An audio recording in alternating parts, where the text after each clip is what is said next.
नमस्कार। दिन भर की बड़ी खबरों में आपका स्वागत है। मैं हूं आपके साथ मानसी। आज इस बुलेटिन में बात होगी मोदी सरकार के एक और यू टर्न की, चीन को फायदा पहुंचाने की मोदी सरकार की नीति पर सोनिया गांधी के सवालों की। देखेंगे कोलकाता मामले पर सुप्रीम कोर्ट के बड़े फैसले को, राहुल गांधी के रायबरेली दौरे को, जानेंगे चंपई सोरेन की बढ़ती मुश्किल को और बुलेटिन के आखिर में देखेंगे यूपी में सीट बंटवारे को लेकर एनडीए में बढ़ते टकराव को। लेकिन दिन भर की तमाम बड़ी खबरों से पहले एक नजर आज की सुर्खियों पर।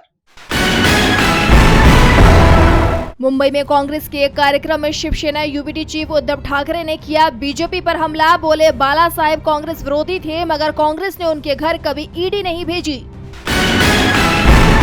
27 अगस्त तक बढ़ी केजरीवाल की न्यायिक हिरासत। कथित शराब नीति मामले में आरोपी हैं दिल्ली के सीएम अरविंद केजरीवाल। फिलहाल तिहाड़ जेल में बंद है केजरीवाल। हरियाणा चुनाव से पहले कांग्रेस सांसद रणदीप सुरजेवाला ने बीजेपी पर बोला हमला। कहा, बीजेपी के कुशासन का हो चुका है अंत। 1 अक्टूबर को बीजेपी को आखिरी चोट, वोट की चोट से मारेंगे हरियाणा के लोग।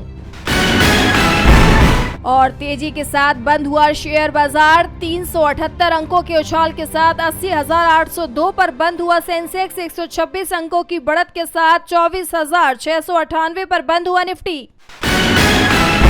ये तो थी सुर्खियां। अब बात आज की सबसे बड़ी खबर की। केंद्र की मोदी सरकार बैसाखियों पर टिकी हुई है।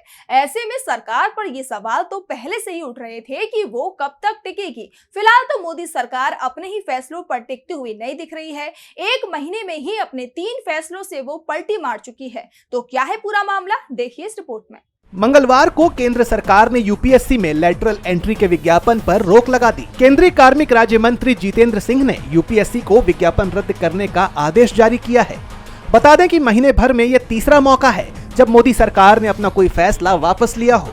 इससे पहले वक्फ संशोधन बिल और ब्रॉडकास्ट बिल पर भी मोदी सरकार अपने फैसले को पलट चुकी है। बता दें कि यूपीएससी ने 17 अगस्त को यह विज्ञापन जारी किया था, जिसमें लैटरल एंट्री के जरिए 45 ज्वाइंट सेक्रेटरी, डिप्टी सेक्रेटरी और डायरेक्टर लेवल की भर्तियां होनी थी।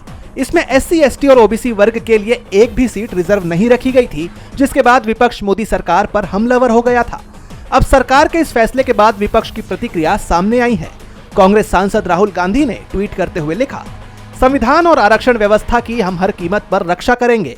भाजपा की लैटरल एंट्री जैसी साजिशों को हम हर हाल में नाकाम करके दिखाएंगे। मैं एक बार फिर कह रहा हूँ, 50% आरक्षण सीमा को तोड़कर हम जातिगत गिनती के आधार पर सामाजिक न्याय सुनिश्चित करेंगे। जय हिंद। वहीं सपा प्रमुख अखिलेश यादव ने भी इस फैसले को पीडीए की जीत बताया है। तो वहीं इस कदम को सरकार के एक और फेलियर के रूप में भी देखा जा रहा है। आरक्षण और संविधान मोदी सरकार की सबसे बड़ी कमजोरी बन गए हैं और इसी के चलते लैटरल एंट्री पर पलटी मारनी पड़ गई है। इसे इंडिया की जीत बताया जा रहा है तो दूसरी तरफ मोदी सरकार सवालों में घिरी दिख रही है। कांग्रेस संसदीय दल की नेता सोनिया गांधी ने तो तिरंगे पर ही सरकार को घेर लिया है। सोनिया ने सरकार पर बड़े आरोप लगाए हैं। तो क्या कहा सोनिया ने, देखिए इस रिपोर्ट में। स्वतंत्रता दिवस के अवसर पर लॉन्च किया गया बीजेपी का हर घर तिरंगा कैंपेन विवादों से घिर गया है। विवाद कैंपेन को लेकर नहीं बल्कि तिरंगा को लेकर है। कांग्रेस का आरोप है कि बापू की खादी को उसकी पहचान से वंचित किया जा रहा है। कांग्रेस संसदीय दल की नेता सोनिया गांधी ने भारत की आजादी का अस्तित्व खतरे में है इस नाम पर एक लेख लिखा है, जिसमें उन्होंने बताया है कि कैसे धीरे धीरे खादी का बाजार खत्म होता जा रहा है। उन्होंने पीएम मोदी के इस कैंपेन की तारीफ की, लेकिन साथ ही सवाल भी उठाए कि इस कैंपेन से चीन की मदद की गई। चीन से आयातित सामग्री से तिरंगे बनाए गए। उन्होंने मशीन निर्मित तिरंगा के बढ़ते इस्तेमाल को लेकर सवाल उठाए। सोनिया गांधी ने बताया कि झंडे का जो ऐतिहासिक कोड है वो हाथ से निर्मित खादी का बना तिरंगा को महत्व देता है। सोनिया गांधी ने आगे लिखा कि खादी वो फैब्रिक है जिसका निर्माण आजादी की जंग लड़ते हुए खुद महात्मा गांधी ने अपने हाथों से किया है।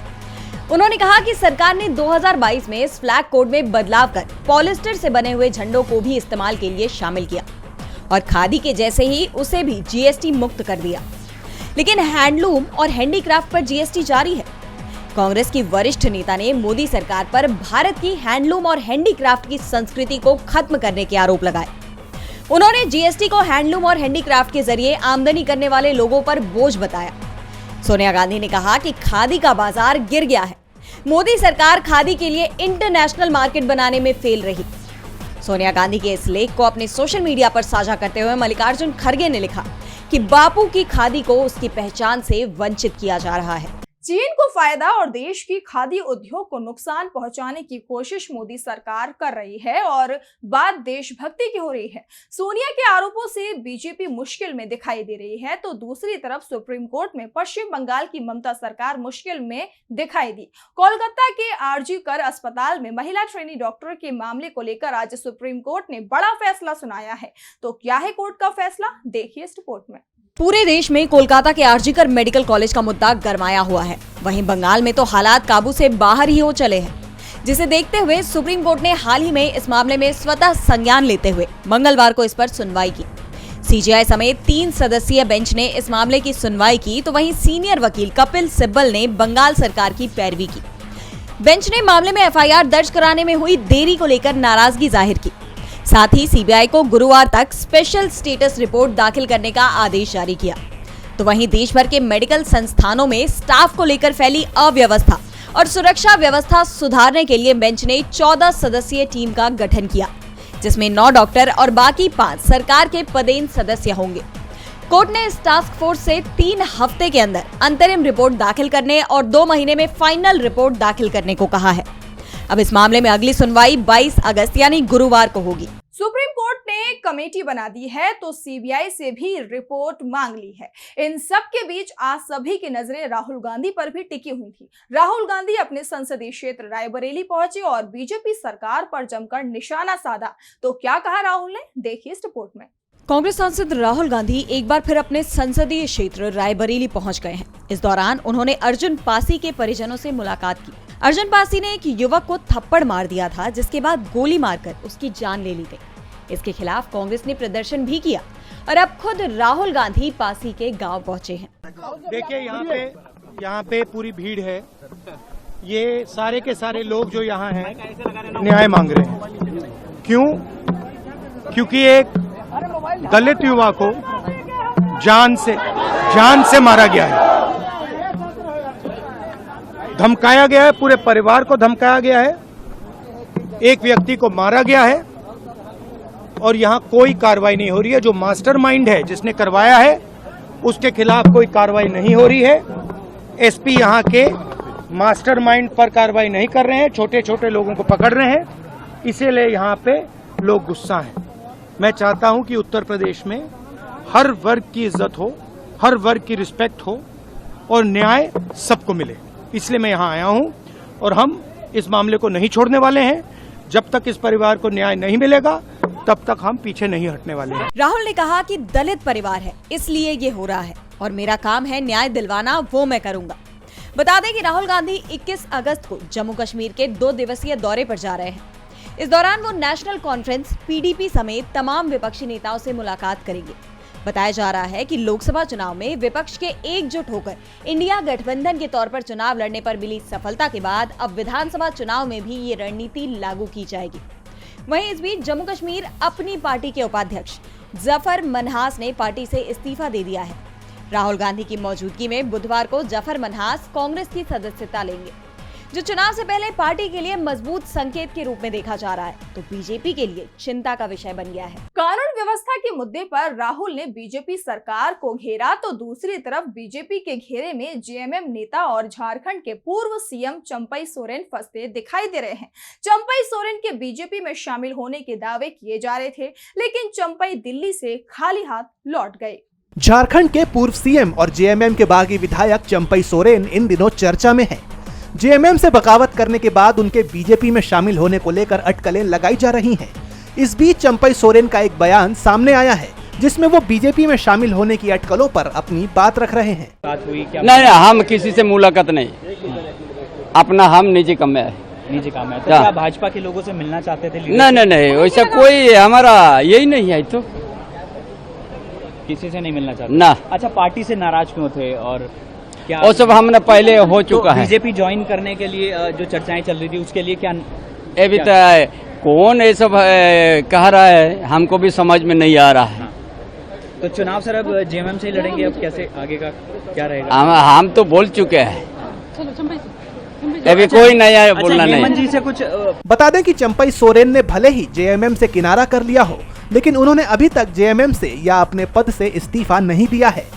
बताते चले कि मंगलवार को चंपई दिल्ली से कोलकाता वापस लौट गए हैं, जिसके बाद कहा जा रहा है कि वो कोलकाता से रांची पहुंचकर आगे की रणनीति पर काम करेंगे। हाल ही में उन्होंने जेएमएम से किनारा करने के बाद कहा था कि उनके पास 3 विकल्प मौजूद हैं। पहला, अपनी पार्टी बनाना, दूसरा, राजनीति से संन्यास लेना और तीसरा, किसी साथी के साथ हो लेना। अब देखना होगा कि चंपई इन 3 में से किस विकल्प को चुनते हैं। चंपई मुसीबत में फंसते दिखाई दे रहे हैं तो दूसरी तरफ महाराष्ट्र में महायुति गठबंधन भी मुसीबत में दिखाई दे रहा है। डिप्टी सीएम देवेंद्र फडणवीस ने तो राजनीति से संन्यास तक लेने की बात कह दी है। तो आखिर क्यों महायुति में बिगड़ती दिख रही है बात, देखिए इस रिपोर्ट में। महाराष्ट्र चुनाव में देरी को लेकर विपक्ष पहले से ही बीजेपी को घेरने में जुटा हुआ है और अब महायुति गठबंधन की फूट उसे और भी ज्यादा कमजोर कर रही है। हालात ये हो गए हैं कि महायुति के बड़े नेता अब एक दूसरे पर आरोप लगा रहे हैं और अब मंत्री पार्टी छोड़ने तक की धमकी दे रहे हैं। दरअसल महाराष्ट्र के डिप्टी सीएम देवेंद्र फडणवीस ने सोमवार को मराठा आरक्षण कार्यकर्ता मनोज जौरंगी के आरोप का खंडन किया और कहा कि अगर मुख्यमंत्री एकनाथ शिंदे ये दावा करते हैं कि मैं मराठा समुदाय को आरक्षण देने की प्रक्रिया में बाधा डाल रहा हूं तो मैं राजनीति छोड़ दूंगा। इस बीच फडणवीस ने व्यंग्यात्मक लहजे में कहा कि उन्हें पता है कि जौरंगी का उनसे विशेष स्नेह है। फडणवीस ने आगे कहा कि हमें ये नहीं भूलना चाहिए कि मुख्यमंत्री राज्य का मुखिया होता है और सभी निर्णय लेने के लिए जिम्मेदार होता है। नागरिक होने के नाते हम सभी जिम्मेदारियां साझा करते हैं। मराठा समुदाय को लाभ पहुंचाने वाले निर्णय या तो मेरे मुख्यमंत्री कार्यकाल के दौरान या फिर सीएम एकनाथ शिंदे के कार्यकाल में लिए गए थे। जानबूझकर इस तरह की कहानी गढ़ना गलत है। बता दें कि जौरंगी ने पिछले साल अगस्त में जालना के अंतरवाली सरती में मराठा आरक्षण कार्यकर्ताओं पर पुलिस लाठीचार्ज के लिए राज्य के गृह मंत्री फडणवीस को जिम्मेदार ठहराया था। और बुलेटिन के आखिर में बात यूपी एनडीए में बढ़ते टकराव की। यूपी में 10 विधानसभा सीटों पर जल्द ही उपचुनाव हो सकता है और ये सीटें योगी आदित्यनाथ के भविष्य को भी तय कर देंगी। लेकिन चुनाव से पहले ही बीजेपी के सहयोगियों ने सीट बंटवारे पर बड़ा दावा कर दिया है, जिससे बीजेपी की मुसीबत बढ़ती दिखाई दे रही है। देखिए रिपोर्ट। इस समय उत्तर प्रदेश बीजेपी में सियासी भूचाल आया हुआ है। एक तरफ यूपी में सीएम योगी के खिलाफ कई नेता अपने तेवर तल्ख किए हुए हैं तो दूसरी तरफ उपचुनाव को लेकर बीजेपी के सहयोगी दल सीट बंटवारे को लेकर सख्त नजर आ रहे हैं। दरअसल उत्तर प्रदेश की 10 विधानसभा सीटों पर होने वाले उपचुनाव को लेकर बीजेपी के सहयोगी दलों ने सीटों की डिमांड शुरू कर दी है। निषाद पार्टी उपचुनाव में अपने कोटे की 2 सीट मांग रही है, जिसमें अंबेडकर नगर की कटेरी विधानसभा सीट और मिर्जापुर की मंझवा विधानसभा सीट है। उपचुनाव में इन्हीं दोनों सीटों पर निषाद पार्टी अपनी किस्मत आजमाना चाहती है, जबकि आरएलडी 2022 में सपा के साथ गठबंधन में रहते हुए मीरापुर और खेर सीट पर चुनाव लड़ी थी, जिसमें मीरापुर सीट जीतने में वो कामयाब रही। अब आरएलडी इन्हीं दोनों सीटों पर उपचुनाव लड़ना चाहती है, जिसकी डिमांड शुरू कर दी गई है। हालांकि खैर सीट बीजेपी विधायक के इस्तीफे से खाली हुई है, जिसके चलते ये सीट अभी वो नहीं छोड़ना चाहती है। इसी के साथ अपना दल एस ने सीसामऊ विधानसभा सीट पर अपना दावा किया है, जिसके लिए केंद्रीय राज्य मंत्री और पार्टी के राष्ट्रीय अध्यक्ष अनुप्रिया पटेल को कानपुर संगठन के लोगों ने लिखित प्रस्ताव देकर सीसामऊ सीट पर उपचुनाव लड़ने की मांग रखी है। इसके बाद अनुप्रिया पटेल ने भी इस संबंध में बीजेपी नेतृत्व से बात करने का भरोसा दिया। अपना दल की तरफ से तर्क दिया गया कि बीजेपी 25 सालों से सीसामऊ सीट से चुनाव हारती आ रही है। अपना दल इस तरह का परीक्षण रामपुर स्वाटाड़ा सीट के चुनाव में करके देख चुकी है। ऐसे में सीसामऊ सीट पर दलित मुस्लिम समीकरण के सहारे अपना दल एस जीत सकती है। ऐसे में अब सवाल ये उठ रहे हैं कि क्या बीजेपी अपने सहयोगी के आगे झुकेगी या फिर अपने 8 उम्मीदवार उतारकर सहयोगियों को नाराज करेगी। तो आज इस बुलेटिन में इतना ही। आप देखते रहिए डीबी लाइव। नमस्कार।